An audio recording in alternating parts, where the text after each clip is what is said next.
Sino yung favorite actress? Favorite actress Parang ko, best actress for you.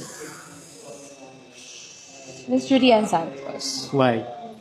Kasi, I heard hindi siya nag-workshop. Sa pagkakaalam ko po. Mata-mata lang. Mata-mata acting lang. So, kaya ako nasabi na hindi siya nag-workshop, ibig sabihin, lahat ng ginagawa niya or lahat ng nagawa niya before is galing talaga sa puso niya. Kaya ramdam din ng bawat Pilipino.